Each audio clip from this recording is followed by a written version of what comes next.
Assalamualaikum warahmatullahi wabarakatuh.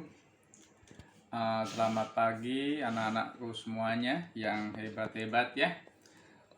Mudah-mudahan pada pagi hari ini anak-anak tetap semangat dan tetap jaga kesehatan ya. Anak-anakku semuanya, BDR pada pagi hari ini kita akan belajar kembali mata pelajaran IPA ya, yaitu materi pokoknya adalah perubahan wujud benda. Anak-anakku semuanya, kita masih pada tema 7 pada buku 5G.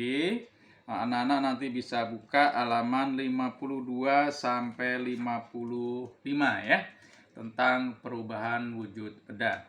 Kalau pada minggu yang lalu kita sudah belajar tentang ciri-ciri benda, yang bendanya itu ada 3 wujud, yaitu benda padat, benda cair, dan benda gas. Kita lanjutkan materi itu dengan materi pokoknya, yaitu perubahan wujud benda.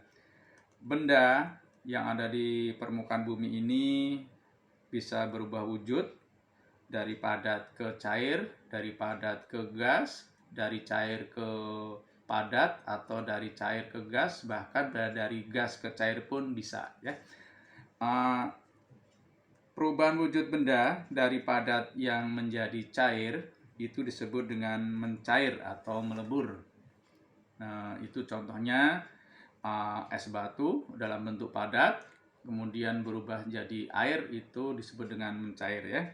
Kemudian kalau perubahan wujud jadi cair menjadi padat, itu disebut dengan membeku, yaitu contohnya air kita masukkan dalam kulkas akan berubah menjadi padat dalam bentuk zat padat. Jadi cair menjadi zat padat namanya membeku, contohnya air berubah menjadi es batu ya. Kemudian perubahan wujud dari cair menjadi gas, ini contohnya adalah penguapan ya, yang disebut dengan menguap. Kalau kita perhatikan dalam siklus air, sinar matahari menyinari lautan, kemudian air laut menguap, jadi berarti di sini perubahan dari cair menjadi uap ya. Atau orang tua, ibu-ibu atau mama-mama kalian menjemur pakaian yang basah, kena terik matahari, lama-lama pakaian kering. Ini artinya zat cair berubah menjadi uap, yaitu uap air ya. Itu namanya menguap. Kemudian perubahan wujud dari zat gas menjadi cair itu disebut mengembun.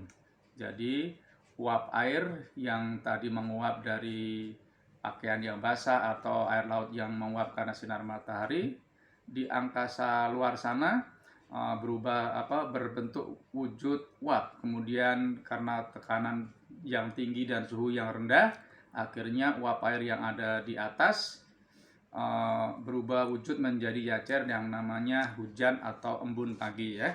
Jadi kalau pada waktu pagi hari yang malamnya tidak ada hujan, kok daun-daun pada basah, itu artinya air embun, yaitu perubahan wujud dari zat gas menjadi air ya. Kemudian perubahan wujud dari zat padat menjadi gas, itu namanya menyublim. Menyublim ini adalah perubahan wujud dari padat langsung ke gas, langsung menjadi gas atau uap ya. Ini contohnya kapur barus yang kita letakkan di ruangan, lama-lama habisnya ini adalah menguap menjadi uap, jadi padat menjadi uap langsung, itu namanya menyublim ya. Kemudian kalau menghablur atau menghablur ya, mengkristal, itu perubahan wujud dari gas menjadi zat padat, contohnya membuat es kering ya, dari karbon dioksida yang kita dinginkan atau kita berikan tekanan yang tertentu, dia akan berubah menjadi zat padat yang namanya es kering ya. Itu penjelasan singkat mengenai perubahan wujud dari padat ke cair, dari cair ke padat, dari padat ke gas, dari gas ke uap air, dan seterusnya ya. Anak-anak bisa ulang kembali bacanya secara mandiri agar lebih paham ya.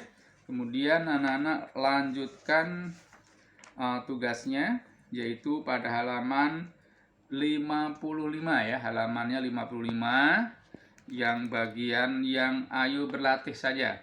Yang harus anak-anak kerjakan adalah bagian ayo berlatih, menjelaskan kembali pengertian dari mencair, membeku, menguap, mengembun, menyublim, dan mengablur. Maksudnya gini ya, mencair itu artinya apa dan contohnya apa. Sekalian dikasih contohnya ya.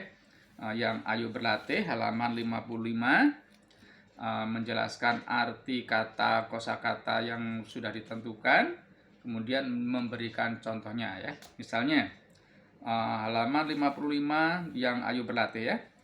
Mencair artinya perubahan wujud dari benda padat menjadi benda cair. Contohnya es batu berubah menjadi air ya. Ini maksudnya yang Ayo Berlatih ya. Kemudian membeku artinya apa, contohnya apa, dan seterusnya. Kemudian tugas yang kedua yang bawahnya yang Ayo lakukan, anak-anak melengkapi diagram atau tabel ya, atau melengkapi diagram anak panah ini. Perhatikan anak panahnya ya.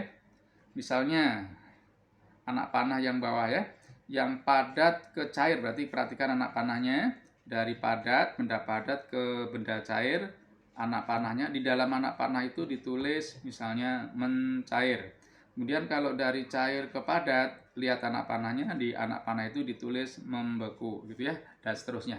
Perhatikan perubahan wujud yang anak-anak ikutin dari anak panah tersebut ya. Jadi tugasnya hari ini halaman 55 yang Ayo Berlatih dan Ayo lakukan. Bapak ulangi sekali lagi. Yang Ayo Berlatih menjelaskan artinya dan contoh. Yang Ayo lakukan melengkapi diagram panah yang menyesuaikan dengan anak panah yang dituju ya. Bapak kasih contoh, kalau anak panahnya dari padat ke cair ya tulis mencair dan seterusnya.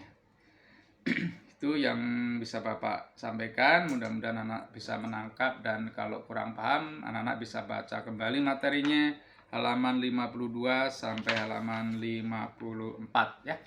Itu yang bisa Bapak sampaikan, mudah-mudahan anak-anak tetap semangat dan tetap jaga kesehatan ya. Wassalamualaikum warahmatullahi wabarakatuh.